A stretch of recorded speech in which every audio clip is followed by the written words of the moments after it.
રાજ્ય સરકારના મહિલા અને બાળ વિકાસ વિભાગ દ્વારા 9,000થી વધુ નવનિયુક્ત આંગણવાડી કાર્યકર અને તેડાગર બહેનો માટે આજે ઉમેદવારી પત્રોના ઓનાયત કાર્યક્રમ અને 172 જેટલી આંગણવાડી કેન્દ્રોના લોકાર્પણ અને ખાતમુહૂર્ત કાર્યક્રમમાં આપણી સૌની સાથે મંચ ઉપર ઉપસ્થિત મારા સાથી મંત્રી શ્રીમતી મનીષાબેન વકીલ, ગાંધીનગરના મેયર શ્રીમતી મીરાબેન પટેલ, ગાંધીનગર જિલ્લા પંચાયતના પ્રમુખ શ્રીમતી શિલ્પાબેન પટેલ, મારા સાથી ધારાસભ્ય શ્રીમતી રીટાબેન પટેલ, સુરત, રાજકોટ, વડોદરા ખાતેથી વર્ચ્યુઅલ માધ્યમથી જોડાયેલા સર્વ મંત્રીશ્રીઓ, સૌ પદાધિકારી, મુખ્ય સચિવ શ્રી M.K. દાસ, મહિલા બાળ કલ્યાણ વિભાગના સચિવ શ્રી રાકેશ શંકર, કમિશનર શ્રી રંજીત કુમાર,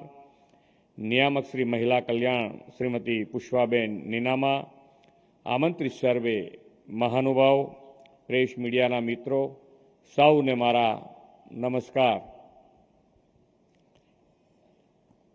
સૌથી વધારે આનંદ તો એનો છે કે આટલી બધી બહેનો બેઠી છે પણ એક અવાજ નથી આવતો.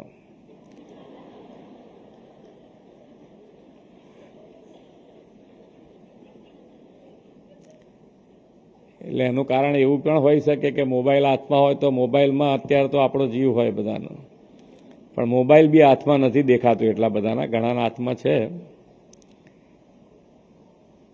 એટલે સારી નિશાની ગણીએ ને આપણે. હા કે ના? જોરથી બોલો, આટલો બધો ઉત્સાહ. હા, તારે બહેનોનો અવાજ વગર તો જાણે ગુંગરામણ થઈ ગયું એવું લાગે છે.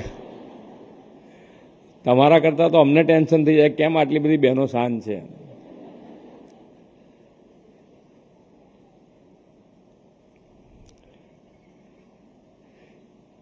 વિશ્વ નેતા અને યશસ્વી વડાપ્રધાન શ્રી નરેન્દ્રભાઈ મોદીએ નારી શક્તિથી રાષ્ટ્ર નિર્માણનું જે લક્ષ્ય રાખ્યું છે તે સાકાર કરતો આજનો આ આપણો કાર્યક્રમ છે. આજે માત્ર નિમણૂક પત્ર નથી આપવાના, પરંતુ સશક્ત અને સમૃદ્ધ ગુજરાતના નિર્માણ માટેનું એક મહત્વનું આહ્વાન છે. આવા મહત્વપૂર્ણ પ્રસંગે રાજ્યભરની આંગણવાડી બહેનો સાથે સંવાદ કરવાની મને તક મળી છે, મારું સૌભાગ્ય છે. વડાપ્રધાન શ્રી નરેન્દ્રભાઈ મોદી હંમેશા કહે છે કે નાના ભૂલકાના વિકાસમાં આંગણવાડી કાર્યકરોની મુખ્ય ભૂમિકા છે. આંગણવાડી બાળકના ઘડતરનું પ્રથમ પગથિયું છે. ભગવાન કૃષ્ણના પાલક માતા યશોદાએ જે લાલન પાલન કર્યું હતું તે આપણને બધાને ખબર છે. બાળ માનસમાં સંસ્કાર ઘડતર કરનારી આપ સૌ આંગણવાડી કાર્યકર બહેનો માતા યશોદાથી કમ નથી. એટલે જ આપણા લોકલાડીલા વડાપ્રધાન શ્રી નરેન્દ્રભાઈ મોદીએ આંગણવાડી બહેનોને માતા યશોદાનું સન્માન અને આંગણવાડી કેન્દ્રને નંદઘર નામ આપ્યું છે. રાજ્યના બાળકોના પોષણ અને ઘડતરમાં આંગણવાડી કાર્યકર બહેનોનું મોટું યોગદાન છે. ભાવિ નાગરિકોના પોષણ, આરોગ્ય અને પ્રારંભિક શિક્ષણ માટે રાજ્ય સરકાર પ્રતિબદ્ધ છે. શ્રી મોદી સાહેબના નેતૃત્વ અને માર્ગદર્શનમાં આપણે બહેનો, માતાઓ અને બાળકોના સર્વગ્રાહી કલ્યાણ અને સફળ આયામો પાર પાડ્યા છે. બાળકોના સંસ્કાર ઘડતર માટે પહેલાં તો આંગણવાડીઓના પણ અભાવ હતો, અને આંગણવાડીઓ ક્યાં ચાલતી? પહેલાં તે મંદિરના પરિસરમાં, પંચાયત ઘરમાં કે જૂના પુરાણા મકાનોમાં આ માલ મંદિરો ચાલતા હતા. શ્રી મોદી સાહેબે આખી સ્થિતિ બદલી નાખી અને સુવિધાયુક્ત આંગણવાડી નંદઘરોના નિર્માણની દિશા આપી છે.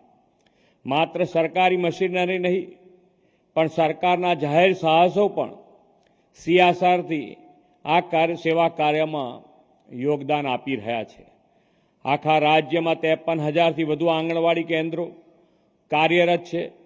આ વર્ષે અત્યાર સુધીમાં 1600 જેટલા કેન્દ્રોના લોકાર્પણ અને ખાતમુહૂર્ત કરવામાં આવ્યા છે, અને આજે 170 જેટલી નવી આંગણવાડી કેન્દ્રોના લોકાર્પણ અને ખાતમુહૂર્ત આજે આપણે કર્યા છે. આવનાર 3 વર્ષમાં બીજા 10,000થી પણ વધારે આંગણવાડી કેન્દ્રો અને નંદઘરોના બાંધકામનું આપણું આયોજન છે. શ્રી નરેન્દ્રભાઈ મોદીના દિશા દર્શનમાં રાજ્યના બાળકોના સર્વાંગી વિકાસ માટે સારા ઇન્ફ્રાસ્ટ્રક્ચર સાથે તાલીમબદ્ધ સ્ટાફ પણ જોડાયો છે. આજે 9,000થી વધુ બહેનોને નિમણૂક પત્રો એનાયત થઈ રહ્યા છે. આપણે ઓનલાઈન પારદર્શી ભરતી સાથે છેલ્લા 3-4 વર્ષોમાં 15,000થી વધુ આંગણવાડી વર્કર અને તેડાગર બહેનોની નિમણૂક પત્રો આપ્યા છે. આજે જે બહેનો સેવામાં જોડાઈ રહી છે, આપ સૌને ખૂબ ખૂબ અભિનંદન પાઠવું છું. વડાપ્રધાનશ્રીએ હંમેશા મહિલાઓ અને બાળકોના પોષણની સતત ચિંતા કરી છે. ખાસ કરીને આદિજાતિ વિસ્તારના બાળકોનું પોષણ સ્તર ઊંચું લાવવા દૂધ સંજીવની યોજનામાં લાખો આદિવાસી બાળકોને 200 મિલી ફોર્ટિફાઈડ ફ્લેવર્ડ મિલ્ક સરકાર આપે છે. એટલું જ નહીં, ટેક હોમ રાશન, અન્વે પૂરક પોષણ આહાર, પોષણ સુધા, અન્વે સગર્ભા બહેનોને 1 ટન પૂર્ણ ભોજન આપી તેનું બાળક 2 વર્ષનું થાય ત્યાં સુધી તુવેર દાળ, ચણા જેવા વધારાના પ્રોટીનયુક્ત આહાર મુખ્યમંત્રી માતૃશક્તિ યોજના અંતર્ગત આપણે પૂરો પાડી રહ્યા છીએ. આપણે આંગણવાડીથી લઈને પ્રાથમિક શાળાના બાળકો માટે મુખ્યમંત્રી પૌષ્ટિક અલ્પાહાર યોજના પણ શરૂ કરી છે અને જેનો લાભ આજે 41 લાખથી વધુ બાળકો આ પૌષ્ટિક આહારનો લાભ લઈ રહ્યા છે. વિકસિત ભારત 2047 માટે સમૃદ્ધ અને સ્વસ્થ પેઢી તૈયાર કરવામાં ગુજરાતને મહિલા બાળ કલ્યાણના આવા અનેક કાર્યક્રમોથી અગ્રેસર રાખવું છે.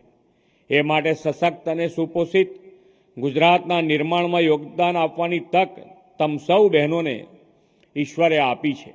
એ તકને રાજ્યના બાળકોની સેવાની તક તરીકે સ્વીકારીને આગામી દિવસોમાં તમે સૌ સુપોષિત વિકસિત ગુજરાતથી વિકસિત ભારત, સમૃદ્ધ ભારત બનાવશો એવા વિશ્વાસ સાથે વિરમું છું. ભારત માતા કી જય. વંદે માતરમ. જય જય ગરવી ગુજરાત.